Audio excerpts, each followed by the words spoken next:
Aquí está. ¿Qué tenemos aquí? ¿Y qué hacemos con esta? Blackie familia guztietan egon ohi den ardi beltza da, kasu honetan basarriko ardi bat da. Landetxe iririko batean bizi da, dena da bakea eta lasaitasuna bera heldu arte. La llamaremos Blackie. Blackie, te presento a Canuto. Eta Canuto txakur gaixoari ez dio bakerik ematen, gainera koitadua erabat maiteminduta dago berarekin.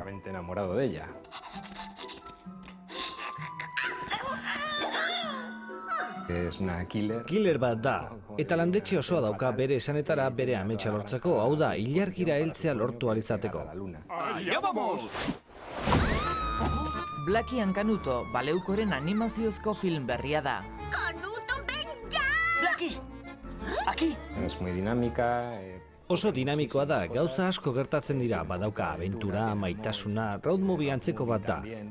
Nire ustez mundu guztiaren gustuko izateko osagaiak dauzka. ¡Hori da talentua!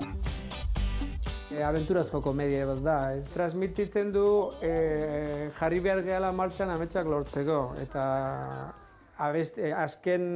pelikularen azken abestia da amets egin amets. Da nola hartuko du arnasa espazioan? Pentsatu duzue horretan? Hala, egia. Blackiek bidaiariekin eta bidean lagun asko topatuko ditu. Dei kantariak, otsoa deitsuak, armi-arma etorkinak eta koete bat aireratzeko prest dagoen txakur talde bitxia. Bueno, Johnny, aurrera. Nahiko histrionikoak dira, nortasun gogorra dute. Nik diot Pixar eta Almodobarren arteko nahasketa dela, izan ere badauka erotasun puntu hori. ¡Allá vamos! Euskal Herrian eta estatuan egin den pelikularik potentenetarikoa da. Amerikako ukitu komertziala bilatzen genuen, baina gure osagai europarrekin. Horrek diseinu ausartagoak eta nire ustez barregarriagoak egiteko lizentzia ematen digu. La belleza está en el interior. No te digo. Yo pensaría lo mismo si fuera como tú. Pertsonaiak toki ugaritatik igarotzen dira. Iban Honekaren irudimenezko mundua da, sortzailea Goya sarietan izendatu berri dute The Wishfish filmagatik. La humanidad necesita un héroe que la salve de la destrucción.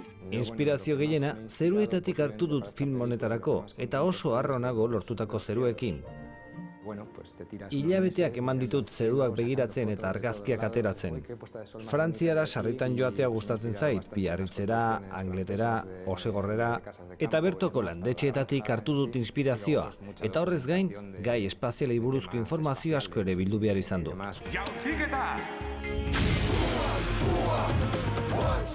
Filma Francis Nielsen frantzesak zuzendu du eta baleukoren ekoizpen bat da, Artmel eta Lumik Studiosen lankidetzarekin. Pentsatu genuen egin behar genula proiektu handigo bat merkatu internazionalerako. Hasi ginen proiektua garatzen eta joan ginen merkatuetara, telebistetara eta lortu genuen hau sortzen Frantzia eta Italiarekin. Halako kalitateko film bat ezin da produzitu bakarrik hemengo estatuko fonduekin, ez? Blackie and Canuto filma 84 minutukoa da. Euskarazko eta gaztelerazko bersio ez gain, ingelesezkoa, frantsesezkoa eta italierazkoa ere badira bikoizketari esker. Ohiko bertsio digitalean eta 3 dimentsioetan estreinatuko da zinta.